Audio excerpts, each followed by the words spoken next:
In the quiet town of Ravenswood, Emily and Tom were known as the perfect couple. Their seemingly idyllic relationship was the envy of many. But beneath the surface, their love was a twisted dance of control and manipulation. Emily often felt like she was walking on eggshells.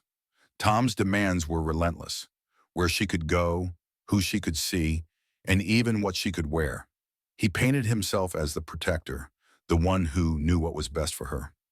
She believed it, at first, and his suffocating love became a cage she couldn't escape.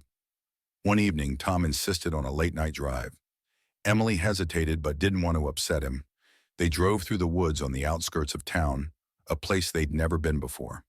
The trees seemed to press in on them, their shadows stretching like grasping hands. Tom pulled over suddenly, his eyes gleaming with an unsettling light. "I've been thinking," he said, his voice low and smooth, "that we need to take our relationship to the next level." Emily's heart pounded. "What do you mean?" Tom didn't answer. Instead, he pulled out a small, ornate box from his jacket. Inside was a delicate silver chain with a heart-shaped locket. "This is to symbolize our bond," he said, his smile cold.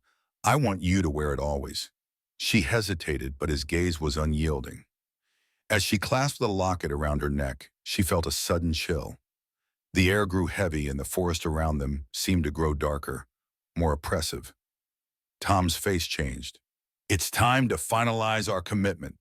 Before Emily could react, Tom's hands were around her throat, his eyes now void of any warmth. She struggled, but his grip was unbreakable. The locket seemed to pulse with a life of its own, growing hotter against her skin. As she gasped for breath, the forest seemed to come alive with whispers, the trees bending inwards as if to witness the final act of their tragic love. With her last ounce of strength, Emily tore the locket from her neck, and Tom's grip slackened. The forest was eerily silent as Tom slumped to the ground, his eyes empty and lifeless. The locket fell beside him, now cold and lifeless, as if it had drained every ounce of his vitality. Emily stumbled back to town, never looking at Tom's cold, unmoving form again. She left Ravenswood that night, leaving behind the toxic love that had nearly claimed her life. The locket remained where it fell, a grim reminder of a love twisted beyond recognition, waiting for the next soul foolish enough to believe it could ever be a symbol of devotion.